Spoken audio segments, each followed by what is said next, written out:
Whoa, it's Wulzy. Welcome back to another Geometry Dash building challenge video. Today I'm going to be revisiting a challenge that I've done in the past, the slope only challenge. Now that one was effect based, it wasn't too complex in the way it looked, it was very simple, it was just a flat block design. So today I think I'm going to try and spice it up and include a bit more design to it, with a bit more flair, some more creativity. I'm going to be using the song Blossoming by Namice, using a 45-second start offset with a fade in, like that. So as you can tell by the way this sounds, I'm not going to be making anything upbeat, fast-paced or anything. It's just going to be a chill ship section with a couple of effects and designs in it. I don't know, I'm just going to experiment a little bit. But the gimmick is I can't use any of these blocks, I can't use spikes. All of my obstacles have to just be slopes. Anything in this tab, I will allow myself to use the invisible ones as well. I could cop out and go for a wave part, since the wave dies to any blocks it's in contact with without the little D block things. But I thought I would make it a bit more difficult for myself and use a ship. So I'm going to have to use a lot of backwards slopes to really block myself off. Because obviously ground spikes can't be a thing. I can't have pillars on the sides that are going to kill you. I'm just going to have to rely on the backs of these objects. Also, corner pieces are allowed, but it's worth noting that they have to be slope corner pieces and not the regular ones. To give myself a proper idea of the ship boundaries, I'm going to put a portal underneath the level. As you can see, it brings up this blue line. I've already thought of some creative structuring using arrows like that. Since I can't put arrows in my actual level, I guess I might as well just put them with structures. Right now, I'm trying to figure out a way to put a roadblock in the middle of the screen that you can't really slide down or hit the edges of. My plan is to make it so these edges chuck you down far enough where you'll hit these objects and die, but I'm not sure how that's going to work, because A, I don't know how the momentum in the ship works and if that's actually going to chuck you down far enough depending on where you land on the slope right there, and B, I don't know what the hitboxes are on these corner pieces, so I think it's going to take a lot of testing to get this right. That seems to be good enough, right? Unless you teleport. I do know they have some sketchy physics. No, they definitely kill you. I think that's kind of clever. It's forcing you to go through a one block gap in the middle, but then I do have to think you can go underneath this. It's so annoying not having spikes, man. Okay, so there we go. I've worked my magic to make that possible. Cool. This might be a bit more difficult than I was intending. It looks like you can clip up to the top of some blocks, as you saw right there, but I'm digging the idea of this forced slope right here. It's cool. I'm just trying to mix gameplay where you need to avoid the slopes and use the slopes, you know? Then I've put a diamond object just to boost you into a normal gravity portal, and I've repeated this straight fly thing at the very end, and I think that's pretty much it. It does kind of end on a whim right here, because I don't like continuing them all the way to the end, because they just get way too repetitive, especially for a challenge level. Like, my block set is already pretty limited. I don't want to just extend it for like 15 seconds. But I'm pretty happy with what we've got. It's simple. There's a couple of different ideas presented. I think I've very creatively used the slopes to my advantage. Hold on. I just noticed some slopes that aren't backwards. You kind of get boosted up to here. Okay, I flipped them. Let me just test if we die from these. Yeah, I would say so. So that's that. I guess now it's time to decorate it. Right then, I am going to use a dark purple for the background, and I'm going to choose the far away looking one, which is this one. The object color is going to copy the color of the background with plus 0.1 brightness, so it's going to be a very subtle difference. Maybe a little bit more. 0.1 is not enough. 0.2 should be just about right. And just for reference, I am going to test a pulse with a light pink just to make sure I want to commit to these colors before I get too far. That looks like a good pulse to me. I'll keep that in mind. The rest of these colors can go to black. Then I'm going to introduce two new color channels. Both of them are going to copy the color of the background. One of them is going to be minus 0.1 and the other one is going to be plus 0.1. Okay, so let's just put this into perspective with two slopes. One of them should be darker, and the other one should be brighter. There we go. I've leveled these down to my taste. This one's minus 0.06, this one's plus 0.04. With group 1 set to 0 opacity, I have made a diamond up here with the lighter version of these colors. I'm going to give that a new group 2, and then behind it, I'm going to include a darker diamond, so let me just change that to B3, which I am extending with only slope objects to look a bit bigger than the other. Let me just scale that down to prevent any ugly gaps between two slopes like that. Sometimes it glitches out. Like even now in the editor, you can see a straight line through them. I just want to eliminate the possibility of that even happening. The darker one needs a new group 3. Don't fade, don't enter. I've moved it to a new editor layer, and we are going to start putting this behind some of the objects. Not just the objects, I'm going to make them shaped around the ground as well to give it a bit more dark space and to tie it in when I come to include that. Now, something I want to mention is how I've used link controls to my advantage. As you can see, all of these slopes are all just tied to one editor layer. It would be a nightmare to select them without link controls.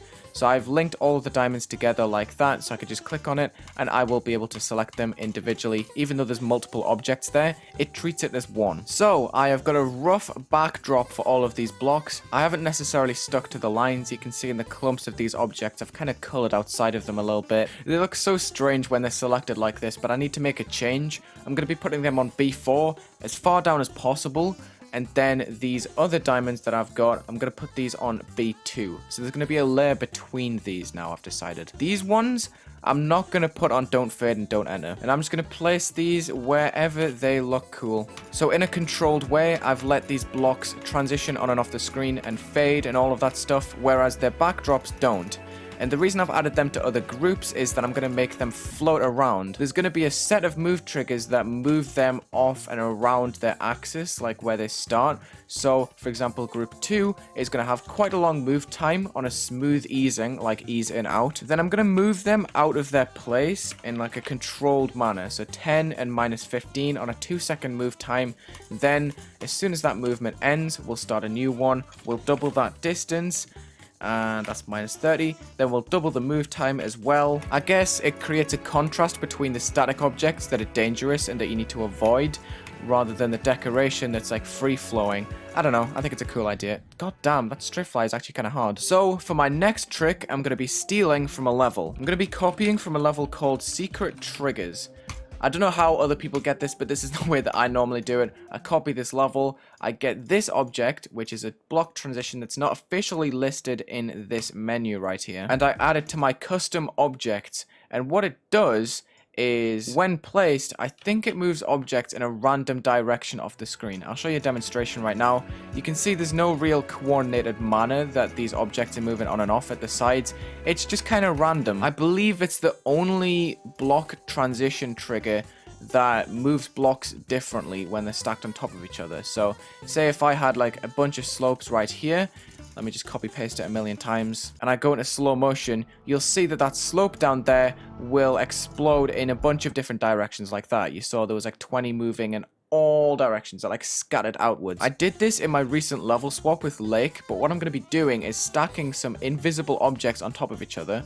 Let me just give you an example with a white object. If I add a bunch of these and play, you'll see that the invisible effect is stacked and they go really bright on the sides. Obviously not in the middle because it's an invisible block and it's supposed to be invisible in the middle. So on B3, above the backing layer but behind the front layer of these diamonds, I'm going to be adding these invisible blocks, stacking them on top of each other so it goes really bright on the edges, and they will scatter off using the block transition. I know I'm reusing an idea, but I think it's justified since I've thought of a new way to use it with the block transition. I didn't do that in the level swap. So I'll quickly demonstrate this. I think it looks really sick, especially when it's colorized with the purple on the sides.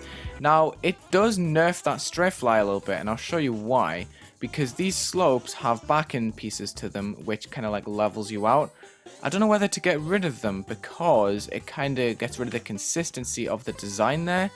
I don't know. Let me just quickly peep it in normal mode. It works. Okay. And once I've copy pasted these onto the ending, that will be all of the invisible blocks put into place. Very nice. Now, this obviously uses a lot of objects because it's 10 objects per invisible block.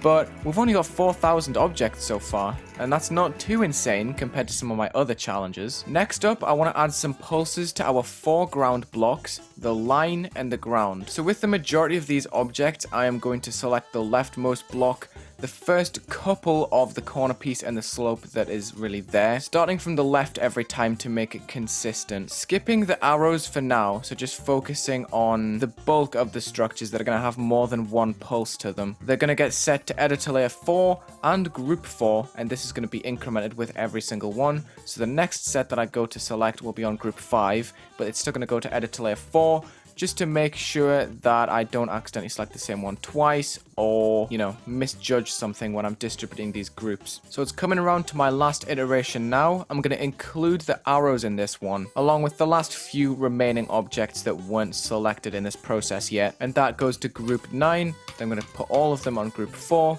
Go to group 4, select all, and put them right back on 0 because it's just nice. I'm going to start making a pulse pattern for these, starting with group 4, obviously. Going to that light pink that I added earlier. The very first thing I did in this level was that pink. It's nice to use it finally. We're going to make a pulse staircase going from 4 to 9, probably spreading them out a bit more than one block between them, honestly. When I copy paste them, I'm going to place them in such a position where there is one full block between the final pulse trigger and the previous loop.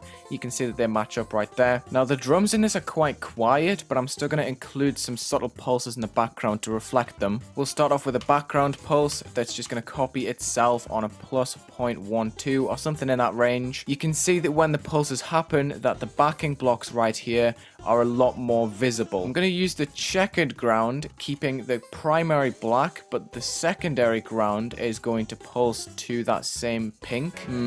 Not a fan of that. That's way too strong. I think instead I'm going to make it copy the color of the background. But that doesn't mean that the line can't copy the color of pink. Hell yeah. The way I normally sync my pulses to the beat perfectly is by putting one on the first beat, then copy pasting it, putting it on the final beat over here. There's 12 total beats, so I need to copy paste this 10 times because there's 2 already. Then I align on the x-axis, so all of these triggers are evenly spaced, just like the beats. Alright, so now that the color changes are done, I think I'm gonna add some stuff for the ground. A habit of mine is using color channel 10 for black blending, and I'm gonna use this for some invisible slopes that are gonna be half spaced into the ground like that. Maybe a little bit up as well. Reusing the pulsing groups that I made earlier, and in sets of 5 like this, we can just copy paste them onto the ground in a pattern like that. You can already see happening. For best results as a subtle ground, we're going to turn off glow. As you can see, we've unticked this little box down here. We've flipped it onto the ceiling. We'll keep on copy pasting it until we need to use the ground. Then we can keep going after that point. Awesome. It's just some subtle decoration that doesn't distract from the rest. In fact, it ties in pretty well because it's transitioning on and off,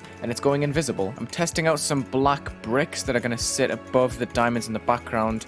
That works in very specific spaces, as you can see right here.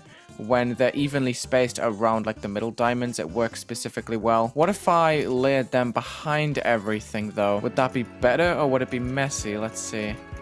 It just looks weird, doesn't it? They need to sit above the diamonds. Testing more placements for these. I think they're definitely going to be a good detail to add. I just need to commit to them either being in the background or the foreground like this. I don't like the last placement, especially this diamond one that I experimented with. I'm now going to run a test for these being on half opacity, which is group 10. I think that is the final blow right there. I think I've done it. Okay. Yeah, it's definitely neat. And now, because I hate missed potential, I'm going to add a detail that can sit behind some arrows. So that was group 10, B1, layer 1, and black. Then I can definitely rotate a block 45 degrees like that, shift it into place. Black blending, T1, because it needs to be a full Z layer above anything that it's on top of since it's blending. I can give this group 4, scale it down to 0.5, copy paste, add a new group, copy paste, add the next group, and just keep going all the way up until group 9. And with a few arrangements like opacity tweaks and stuff like that, we can house a big pulsing arrow like this. You'll see it in normal mode right now as I pass through. I think it slots in very nicely, and it ties in the other low opacity bricks. I think it's sick. I do have a feeling that it's only going to work in very specific places though, and I don't want to overuse it, so that works, I guess. And on that note, I think that wraps up the slope only building challenge round 2. I'm definitely happy with the results. I stepped out of my comfort zone a lot with this challenge, with the gameplay and the block choices. I wouldn't normally go with bricks and these kind of cyber looking blocks, but I'm definitely happy that I managed to mix the pulses and the invisible blocks, because I just think it's the most interesting thing that I've done in a challenge so far. I'm not sure if the song choice really fits, but it's whatever. I enjoyed building with it. It's a fantastic song. Definitely go and check out Namice. Aside from triggers and portals, this is 100% slope based. There's no blocks, there's no spikes, no anything other than that, what I've just mentioned. I think it's a banger. I definitely rambled a lot in this video. I'm sorry. I just feel like talking a lot since I'm getting back into the swing of recording lots of videos again. I'm really enjoying it. So definitely leave a like and subscribe if you enjoyed, because I'll bring out a lot more soon. And yeah, thank you for watching yet another building challenge video. Check the links in the description, leave a like and subscribe, and have a good day.